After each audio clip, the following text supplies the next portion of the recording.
بسم اللہ الرحمن الرحیم الحمد للہ رب العالمین والصلاة والسلام علی سید المرسلین وعلی آلہ واصحابہ اجمعین اما بعد فاعوذ باللہ من الشیطان الرجیم بسم اللہ الرحمن الرحیم ان هذا القرآن يقص على بني إسرائيل أكثر الذي هم فيه يختلفون وإنه لهدى ورحمة للمؤمنين ان ربك يقضي بينهم بحكمه وهو العزيز العليم فتوكل على الله انك على الحق المبين صدق الله مولانا العظيم.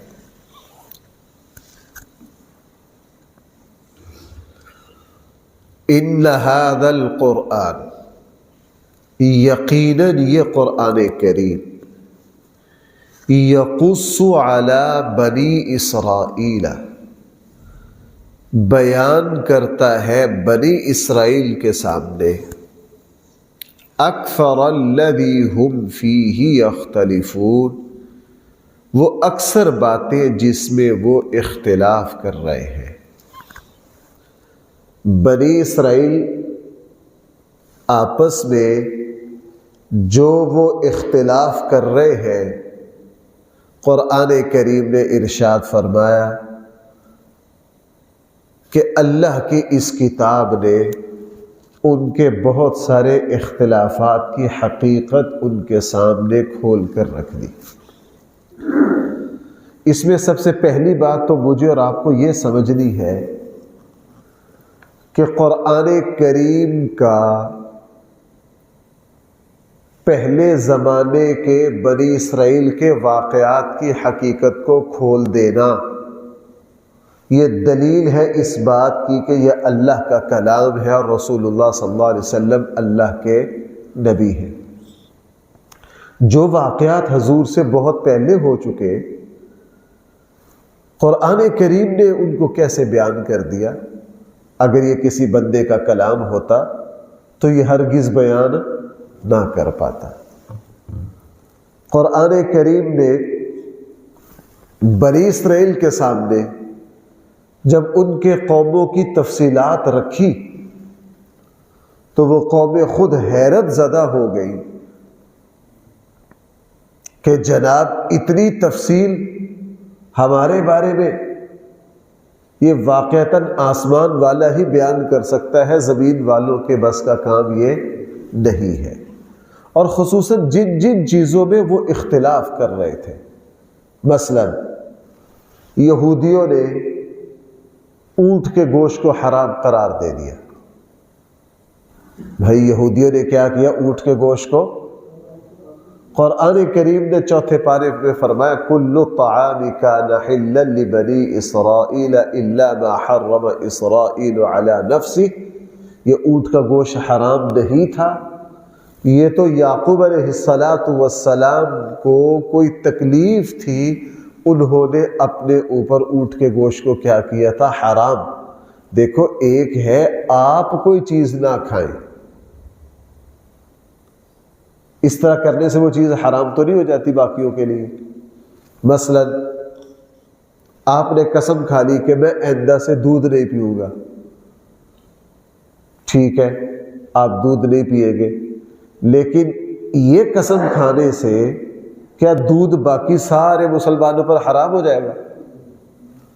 یعقوب علیہ السلام خود اونٹ کا گوشت نہیں کھانا تھا، یہودیوں نے اونٹ کے گوشت کو سرے سے کیا قرار دے دیا؟ حرام. قرآن کریم نے فیصلہ کیا. بنی اسرائیل میں دو گروہ ہو گئے، ایک یہودی ایک عیسائی.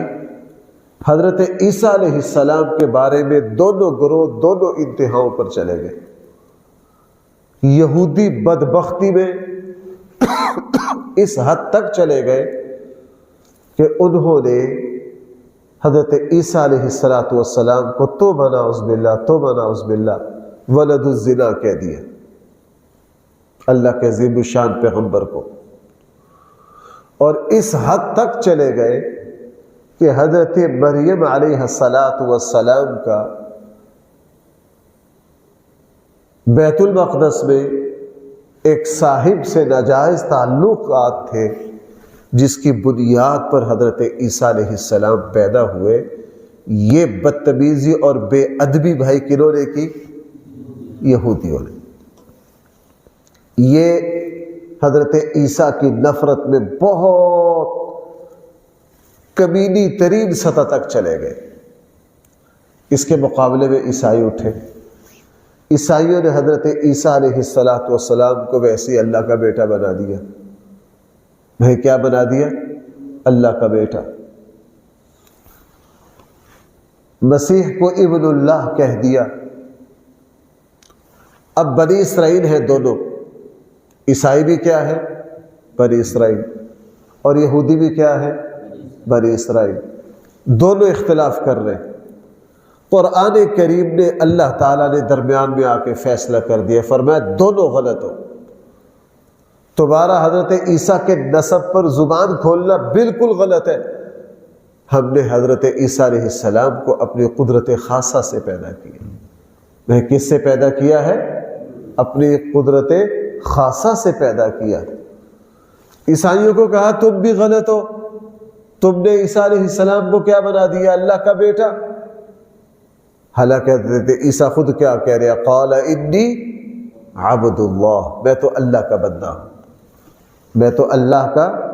اسی طرح حضرت سلیمان علیہ السلام کے بارے میں یہودیوں نے آپس میں اختلاف کیا۔ کسی نے ان کو جادوگر کہہ دیا، کسی نے ظالم و جابر کہہ دیا۔ تو نعوذ باللہ حضرت سلیمان، حضرت داؤد کے بارے میں بھی طرح طرح کی بکواسات ہیں ان کی۔ قرآن کریم نے اس میں کیا کیا؟ فیصلہ کر دیا کہ حضرت سلیمان، حضرت داؤد بادشاہ بھی تھے، نبی بھی تھے، اور اللہ کے عظیم الشان پیغمبروں میں سے تھے۔ یہودیوں نے آج بھی تورات کا جو دوسرا باب ہے اس میں یہ عبارت موجود ہے، اللہ تعالیٰ نے زمین و آسمان کو 6 دن میں بنایا اور پھر اللہ تھک گئے۔ بھائی پھر اللہ کو کیا ہو گئے؟ تو نعوذ باللہ تھک گئے۔ 7ویں دن اللہ تعالیٰ نے پھر آرام کیا۔ قرآن کریم کو کہنا پڑا جو حصہ نماز میں پڑھا گیا، وَمَا مَسَّنَا مِن لُغُوبٍ وَلَقَدْ خَلَقْنَا السَّمَاوَاتِ وَالْأَرْضَ وَمَا بَيْنَهُمَا فِي 6 أَيَّامٍ، ہم نے زمین و آسمان کو 6 دن میں بنایا۔ وَمَا مَسَّنَا مِن لُغُوبٍ، ہمیں کسی طرح کی تھکاوٹ نہیں ہوئی۔ تو یہ بڑی عجیب آیت ہے۔ اس کا تعلق ہم چونکہ مسلمانوں کو اس چیز سے واسطہ نہیں ہے، جو لوگ یہودیت پر اور عیسائیت پر مطالعہ رکھتے ہیں ان کو اس آیت کی گہرائی کا اندازہ ہوتا ہے کہ فلاں مسئلے میں یہودیوں نے کیا کہا، عیسائیوں نے کیا کہا، قرآن نے درمیان میں آ کے کیا کیا؟ فیصلہ کر دیا۔ مثلا رسول اللہ صلی اللہ علیہ وسلم کی زندگی میں ایسے بہت سارے واقعات ہیں، حضور علیہ السلام کی زندگی میں ایسے بہت سارے واقعات ہیں۔ ایک صاحب جو ہے انہوں نے ایک بچی کو بے دردی سے قتل کر دیا، یہودی نے۔ فیصلہ رسول اللہ صلی اللہ علیہ وسلم کے پاس آیا اور انہوں نے کہا جناب،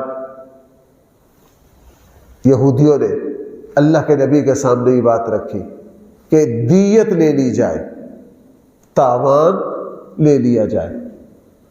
رسول اللہ صلی اللہ علیہ وسلم نے فرمایا کیا تم نے اللہ کی کتاب تورات میں یہ نہیں پڑھا کہ ایسے شخص کو بدلے میں قتل کیا جائے گا؟ اب چپ سارے۔ رسول اللہ صلی اللہ علیہ وسلم نے فیصلہ فرمایا کہ اس قاتل یہودی کو کیا کیا جائے گا؟ قتل کیا جائے گا۔ وہ جہاں جہاں، اس لیے انجیل میں، تورات میں جو کچھ انہوں نے تحریفیں کی تھی، بھائی ان سب کا پردہ چاک کس نے کیا؟ قرآن کریم نے کیا۔ اس لیے قرآن کریم یہاں بڑی اہم بات ارشاد فرما رہا ہے، ان ھذا القرآن، یقیناً یہ قرآن کریم بیان کرتا ہے بنی اسرائیل پر وہ اکثر باتیں جن میں بھائی وہ آپس میں کیا کرتے تھے، اختلاف کرتے تھے۔ حضرت عزیر علیہ السلام کے بارے میں ان کا شدید اختلاف تھا، قرآن نے فیصلہ کیا۔ حضرت سلیمان داؤد کے بارے میں ان کا اختلاف تھا، قرآن نے فیصلہ کیا۔ حضرت عیسیٰ علیہ السلام کے بارے میں ان کا اختلاف تھا، قرآن کریم نے فیصلہ کیا۔ حضرت یعقوب کی بعض باتوں کے بارے میں ان کا اختلاف تھا، کس نے فیصلہ کیا؟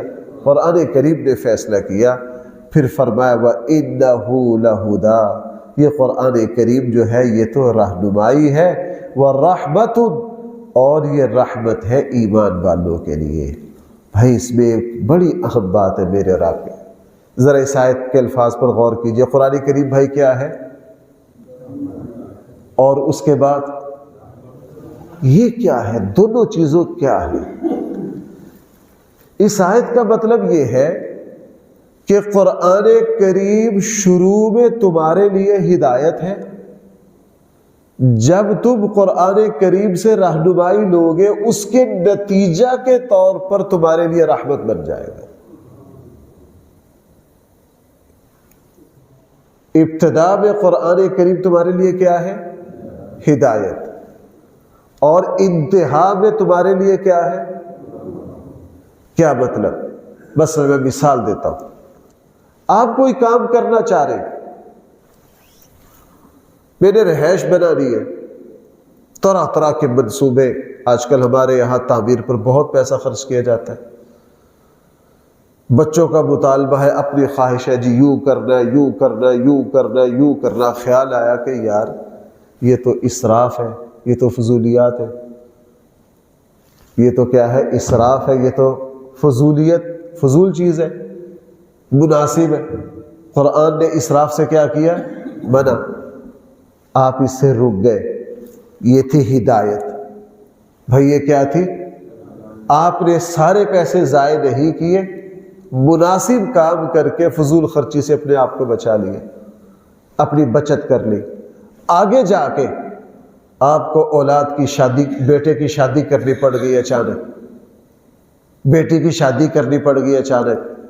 اس وقت آپ کو احساس ہوا او ہو، اگر میں سارے پیسے تعمیر میں لگا دیتا تو آج پھنس جاتا، آج پھنس جاتا۔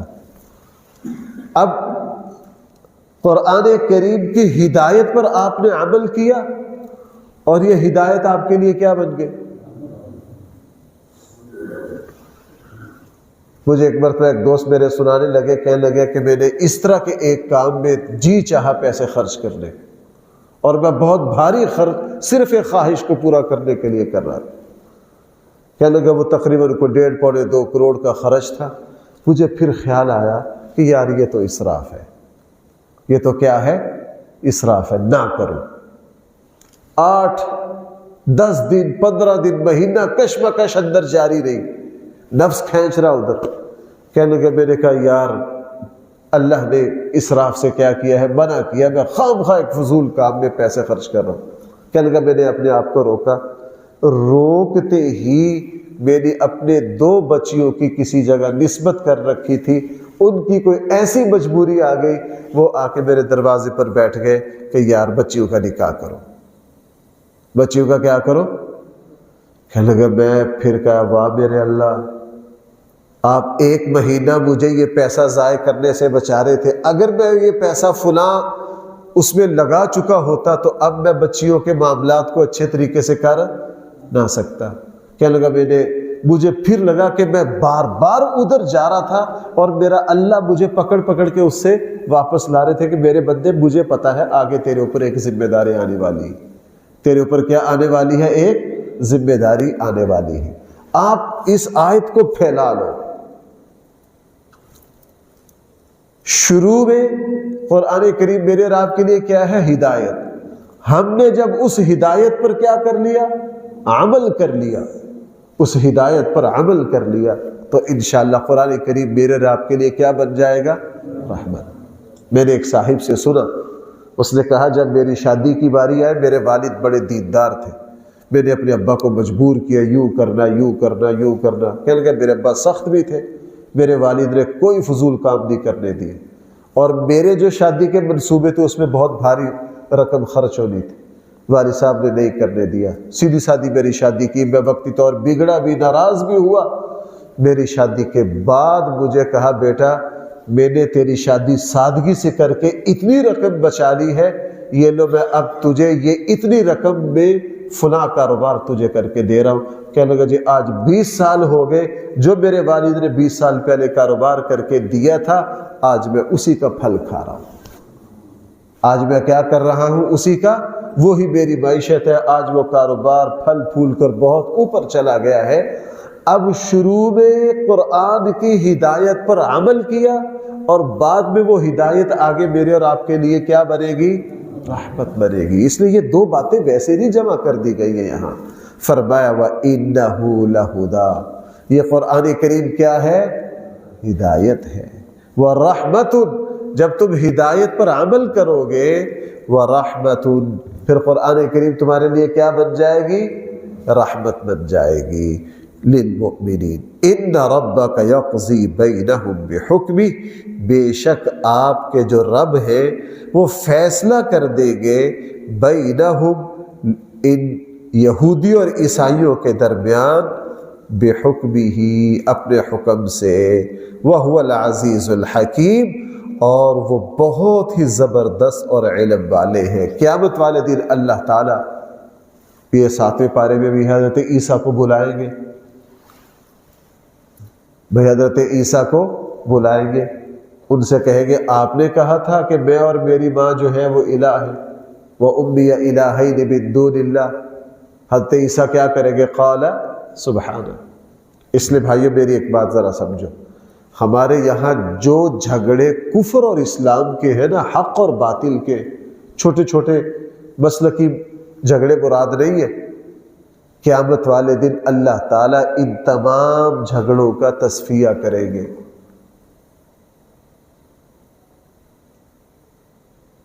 اللہ تعالیٰ قیامت والے دن ان تمام جھگڑوں کا کیا کر دیں گے, تصفیہ کر دیں گے. مثلا ایسا ممکن نہیں ہے کہ اللہ کی بارگاہ میں قادیانیت کا فیصلہ نہ ہو. بھائی میری بات سمجھ آ رہی ہے؟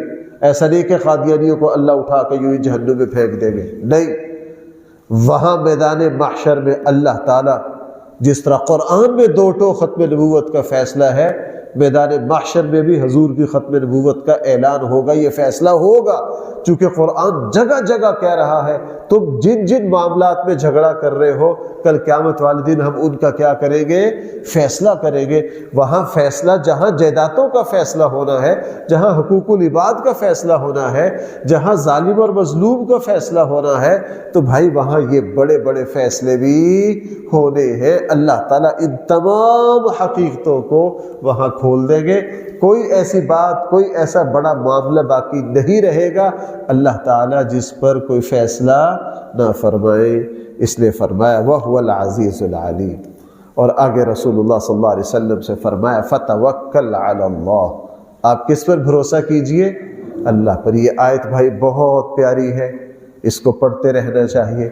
نبی جی آپ کس پر بھروسہ کیجئے, اللہ پر اعتماد کیجئے, اللہ پر بھروسہ کیجئے. توکل اصل میں اس مضبوط ترین قلعے کا نام ہے کہ جو انسان اس قلعے میں آ جاتا ہے پھر دنیا اس کا کچھ بگاڑ نہیں سکتی. اللہ پر بھروسہ کرنا. اور قرآن کریم نے دوسری جگہ ارشاد فرمایا وَمَن يَتَوَكَّلْ عَلَى اللَّهِ, جو شخص اللہ پر بھروسہ کرے گا اللہ تعالیٰ اس کو کبھی بھی ناکام نہیں ہونے دیں گے. اللہ کی صفت ہے وکیل. بھائی اللہ کی صفت ہے کیا, وکیل. رسول اکرم کوئی موقع ایسا نہیں ہے رسول اللہ صلی اللہ علیہ وسلم نے اللہ پر بھروسہ نہ کیا ہو, توکل نہ کیا ہو. ہاں توکل کا معنی اور مطلب یہ ہے کہ جو کام آپ کرنا چاہ رہے ہیں اس کے تمام اسباب اختیار کر کے بھروسہ کس پر کرو, اللہ پر. پھر دیکھیے اللہ تعالیٰ تمہیں منزل مقصود تک کیسے پہنچاتے ہیں، یہ نہیں کہ اسباب اختیار. ایک بندہ کاروبار کے لیے اور اپنی معیشت اور روزی روٹی کے لیے، اہل و عیال کے اخراجات کے لیے محنت نہیں کرتا اور بغیر محنت کے بھروسہ کر رہا ہے، یہ کبھی بھی منزل تک نہیں پہنچے گا. اللہ تعالیٰ کا اصول ہے تم کیا کرو، اسباب اختیار کرو، اور پھر اعتماد کس پر کرو؟ اللہ پر کرو. نوح علیہ السلام کو فرما دیا گیا اب آپ کی قوم کو ہم چھوڑیں گے نہیں، طوفان نوح آئے گا. لیکن آگے کیا کہ حضرت نوح کو یہ نہیں کہا کہ تم پہاڑی کی چوٹی پر جا کے بیٹھ جاؤ، نہیں، کیا کہا؟ وَاصْنَعِ الْفُلْكَ، تم کشتی بناؤ. بھائی کیا کرو؟ کشتی بناؤ. نوح علیہ السلام نے کیا کیا؟ کشتی بنائی. اللہ تعالیٰ نے بتایا کہ آپ کی قوم پر بھائی کیا آ رہا ہے، لیکن آپ نے کیا کرنا ہے؟ کشتی بناؤ. اب کشتی ڈوب بھی سکتی ہے، تباہ بھی ہو سکتی ہے. فرمائے نا بِأَعْيُنِنَا وَوَحْيِنَا، پریشان نہ ہو، سبب اختیار کرنے کا حکم دیا. حضرت نوح نے کشتی بنائی، لوگوں نے بڑا مذاق اڑایا. لیکن جب طوفان آیا تو طوفان میں ساری قوم ڈوب گئی اور نوح علیہ السلام اپنے ساتھیوں کو لے کر مزے سے کشتی پر. رسول اللہ صلی اللہ علیہ وسلم پر ہجرت کی رات اللہ کے نبی معراج کی طرح حضرت جبرائیل کو حکم دیتے، 1 منٹ میں اٹھا کے حضور کو کہاں پہنچا دیتے. مشکل تھا اللہ کے لیے، لیکن فرمایا کیا کرنا؟ سبب اختیار کرنا.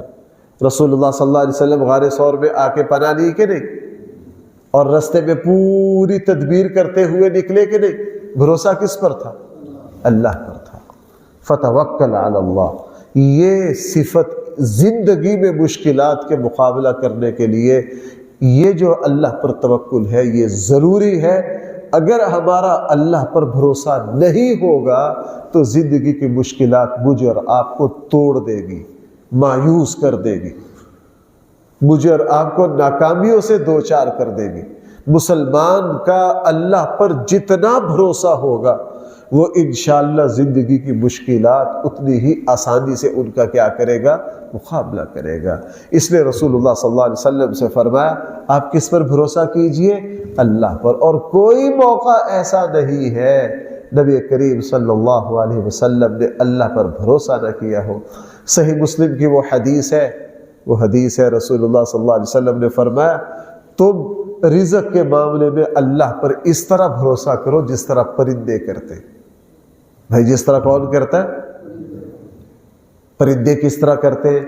بھائی صبح کو اپنے اپنے گھونسلوں میں بیٹھے رہتے نہیں، جاتے ادھر ادھر جاتے، محنت کرتے. لیکن اللہ تعالیٰ شام تک ان کے پیٹ بھر دیتے ہیں کہ نہیں؟ یہی معاملہ رزق کا، یہی معاملہ کس کا ہے؟ رزق کا ہے.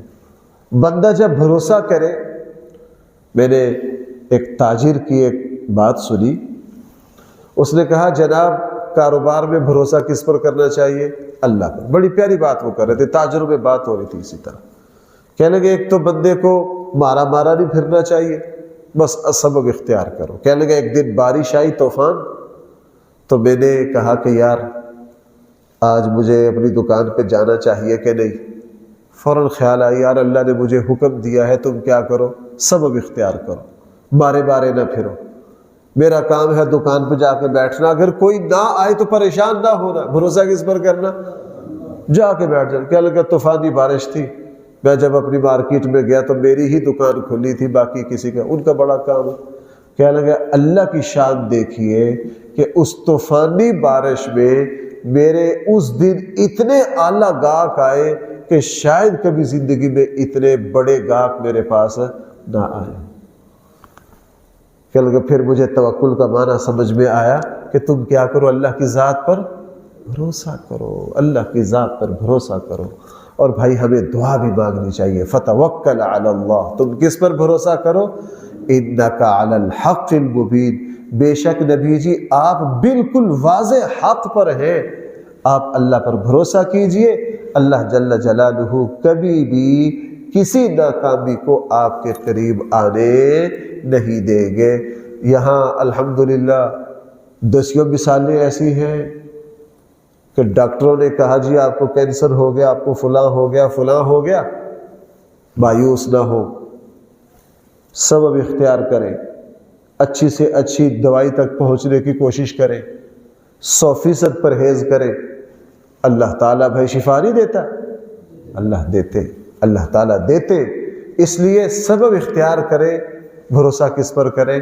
اللہ پر۔ جو مسلمان کی عادت یہ ہوگی اللہ تعالیٰ کبھی بھی اس کو ناکام بھی نہیں ہونے دیں گے اور بے یار و مددگار بھی اس کو نہیں چھوڑیں گے۔ اللہ تعالیٰ ہم سب کو صحیح فہم عطا فرمائے۔ الحمدللہ رب العالمین والصلاة والسلام علی سید الانبیاء والمرسلین وعلی آلہ واصحابہ اجمعین۔ ربنا آتنا فی الدنیا حسنہ وفی الآخرۃ حسنہ وقنا عذاب النار۔ صلی اللہ تعالی علی خیر خلقہ سیدنا مولانا محمد وآلہ واصحابہ اجمعین برحمتہ۔